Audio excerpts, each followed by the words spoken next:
안녕하세요. 작사가 달리입니다. 이번 시간은 가사마다 녹아있는 감정선에 대해서 알아보려고 하는데요. 가요 중에는 유독 사랑에 관련된 노래가 정말 많아요. 사랑만큼 강렬한 감정이 또 없기도 하고 많은 사람들이 경험할 수 있고 공감하기 때문에 여전히 주된 테마로 많이 나오는 것 같아요. 오늘은 짝사랑부터 이별까지 다양한 감정선에 대해서 어떤 식으로 표현하는지 곡을 들으면서 알아보도록 하겠습니다. 먼저 짝사랑 노래로는 이승기 씨의 내 여자라니까 라는 곡을 선정해봤는데요. 지금의 이승기 씨가 있게 해준 곡이라고 해도 과언이 아니죠. 왜 이렇게 많은 사랑을 받을 수 있었을까? 그거를 한번 생각을 해보면은 누나에 관련된 노래는 많이 없었던 것 같아요. 그래서 그 부분이 굉장히 신선하기도 했고 아티스트와도 너무 잘 어울린다라는 생각이 들어요. 거기다가 멜로디, 가사까지 완벽하게 맞아 떨어져서 이렇게 정말 대명곡이 탄생한 게 아닌가 싶습니다. 가사를 보시면은 상대방 누나가 나오고요. 주인공인 연하남, 동생의 시점이 나옵니다. 남동생을 바라봤을 때 이성으로 느껴지지 않으면은 남자가 아니라 동생이다. 주인공에게 너가 뭘 알아. 크면은 다 알게 될 거야. 이 누나는 주인공을 전혀 이성으로 바라보고 있지 않는데도 주인공은 이렇게 얘기를 하죠. 누난 내게 여자야. 나는 누나를 여자로 느끼고 있어. 라는 이 부분 은근히 또 킬링 포인트 아닌가요? 그리고 후렴구에 이런 가사가 나옵니다. 너라고 부를게 뭐라고 하든지. 연하남이 누나 하거나 이렇게 존댓말 쓰다가 누구야? 라고 이름을 부르거나 너라고 했을 때 느껴지는 설렘 포인트를 굉장히 정확하게 짚었다는 생각이 들어요. 상대방에게 감정을 전달해 줄 수 있다라는 거는 정말 좋은 가사라고 생각을 합니다. 그래서 나는 더 이상 남동생이 아니다. 나를 동생으로만 바라보지 마라. 남성미 넘치는 그런 모습을 보여주고 있죠. 짝사랑이라고 했을 때 굉장히 설레고 풋풋하고 그런 마음도 있지만 반대로 생각하면은 좀 답답하기도 하고 지금 뭔가 함께 할 수 없다라는 애절함, 갑갑함 이런 마음도 많이 들 텐데요. 그 부분에 대해서 정말 잘 표현해준 가사라고 생각합니다. 다음 곡을 또 알아보도록 하겠습니다. 이번에는 설레이는 마음을 가득 담은 사랑 노래를 알아볼 텐데요. 사랑의 시작 단계입니다. 아이유의 내 손을 잡아 라는 곡인데요. 사실 직접 경험을 해보는 것만큼 좋은 거는 없다고 생각을 해요. 누가 그 감정에 대해서 설명해주고 알려주고 이런 게 아니라 내가 직접 그 감정을 느껴본다는 거는 완전히 다른 일이라고 생각을 하거든요.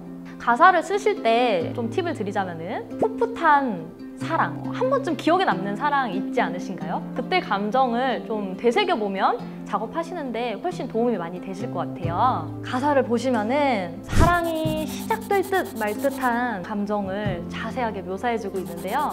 서로 뭔가 알 것 같은데 너도 느끼고 있는 것 같은데 근데 언제까지 눈치만 보고 있을 거냐. 더 너가 다가와줬으면 좋겠다. 우리 사랑을 한번 시작해봤으면 좋겠다 라는 그런 이야기를 후렴구에서 주로 해주고 있고요. 우연히 고개를 돌릴 때마다 눈이 마주친다. 그럴 때마다 부끄러워서 어쩔 줄 모르고 꿈속에도 계속 나타나고 잠 못 자게 괴롭힌다. 설레임이 잔뜩 묻어있지 않나요? 그 다음 가사를 보시면은 그 많은 빈자리 중에서 하필이면 내 옆자리를 골랐다. 이런 표현들도 익숙한 듯 하면서 더 자세하게 묘사를 해주니까 몰입이 더 잘 되죠. 떨리는 마음을 잘 묘사해준 가사라고 생각을 합니다. 그리고 이 곡의 킬링 포인트죠. 사랑이 온 거야 너 하나 말이야 네가 좋아 정말 못 견딜 만큼 이라는 가사가 나오는데요. 이 부분이 너무 기억에 남아가지고 사랑의 시작 단계를 이야기해야겠다. 설레이는 감정을 표현한 아이유의 내 손을 잡아 알아봤습니다. 다음은 사랑의 절정 단계인데요. 서인국, 정은지의 All For You라는 곡으로 선정을 했어요. 이 곡으로 선정을 한 이유가 굉장히 일상적이고 소박한 감정이 많이 묻어 있어서 정하게 됐는데요. 사랑의 절정이라고 해서 너무 뜨겁고 불타오르고 처음부터 끝까지 너가 너무 좋아, 미치겠어, 이런 감정으로만 나타낸다면은 사실 가사도 좀 재미가 없을 것 같거든요. 곡에도 기승전결이 굉장히 중요합니다. 벌스 부분 가사를 보면은요, 제가 절정 단계라고 했는데 벌써 며칠째 전화도 없는 너, 이렇게 서운함을 먼저 드러내고 있거든요. 얼마 후면 내 생일이라는 걸 아는지 모르는지 전화도 없고 이러면은 여자 입장에서는 무슨 일이 생긴 걸까? 라는 생각도 들고요. 너가 내 생일인 거를 까먹은 거 아니야? 라고 이렇게 질책하거나 그런 게 아니라 미움보다는 오히려 걱정스러운 마음이 들어서 너의 집 앞에 찾아갔다. 마음이 예쁘지 않나요? 왜 연락을 못하게 됐는지, 사실은 말이야, 나 이러이러한 일이 있었어 라고 이야기를 하고 있는데요. 아무것도 해줄 수가 없어서 너 생일인 거 아는데 연락을 해야 되나 고민을 너무 많이 했어.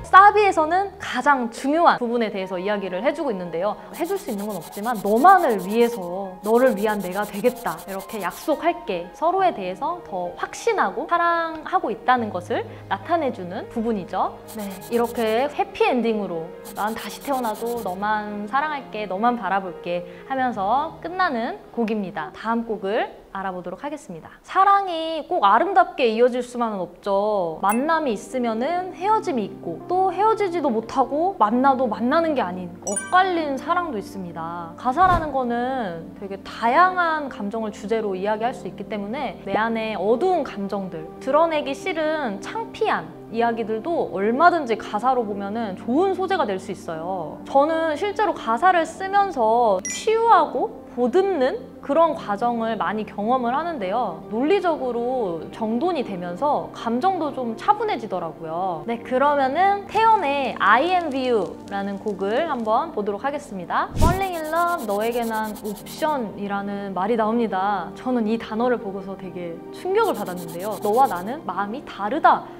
라고 표현해줌으로써 벌스 부분에서 이런 이야기를 할 것이다 라는 게 좀 함축적으로 전달이 되고 있거든요. 그리고 이 곡의 킬링 포인트죠. 나는 이 사람을 굉장히 좋아하는데 집착이 되고 매달리게 되고, 상대방은 또 어떤가요? 한 사람은 도망가고 한 사람은 쫓아가게 되는 그런 장면이 묘사가 되는데요. 날 버리고 날 잃을수록 넌 반짝이는 아이러니, 내가 작아지고 초라해질수록 상대방은 더 커 보이고 화려해 보이고 멋져 보이잖아요.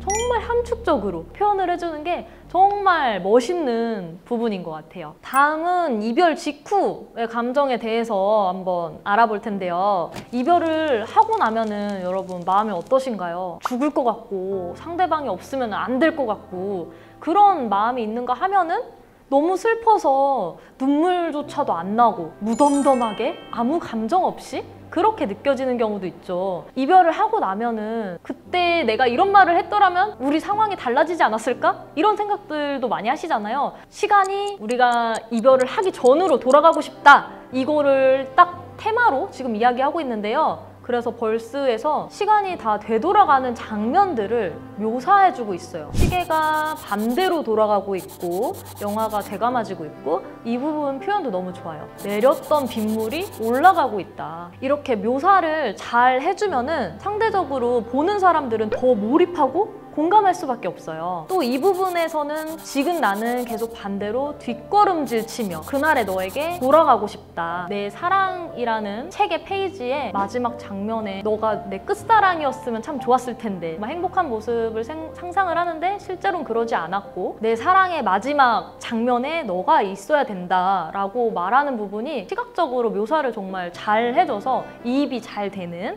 그런 좋은 가사라고 생각을 합니다. 네, 이번에는 이별 그 이후의 이야기에 대해서 얘기를 해볼 건데요. 윤종신 씨의 존니라는 곡으로 그 이후의 감정들에 대해서 한번 알아보도록 하겠습니다. 이별이 얼마만큼 아프고 힘들었는지에 대해서 묘사를 해주고 있는데요. 잘 지낸다고 전해 들었어 가끔 말이 나오면서 이별을 하고 조금 시간이 흐른 후라고 볼 수가 있어요. 저는 이 부분 가사가 굉장히 슬픈데요. 잘했어, 넌 못 참았을 거야. 그 허전함을 견뎌내기엔. 이 말 한마디로 인해서 이 남자가 그 여자에 대한 마음이 지금 어떤지에 대해서 잘 나타내주고 있는 것 같아요. 다른 사람 만나는 게 너한테는 그게 더 좋을 거야. 너 외로운 거 힘들어 하잖아 라고 얘기해주는 하는 거에서 배려심? 이런 것들도 느낄 수 있어서 더 아프게 와닿는 것 같아요. 그 다음에 후렴구에서는 완전히 감정이 터집니다. 너가 사랑할 때 얼마나 예쁜지 모르지? 이런 말도 마음 한켠이 되게 찡해지는 것 같은데요. 너 잘했어. 너 누군가를 만나서 새로운 사랑하는 게 좋을 거야 라고 얘기를 했지만 그런 소식을 들은 날이면은 내 가슴은 진짜 찢어진다. 나 견디기 너무 힘들다. 이별이 아직까지도 받아들이기가 너무 어렵다. 내 10분의 1만이라도 너가 아팠으면 좋겠어. 이런 생각도 많이들 하시죠. 감정을 이야기해주니까 더 몰입감이 좋은 것 같아요. 오늘은 가사의 감정선에 따른 변화에 대해서 알아봤는데요. 감정을 글에 녹여서 표현하기가 사실 쉽지는 않은 것 같아요. 그래서 평소에 책을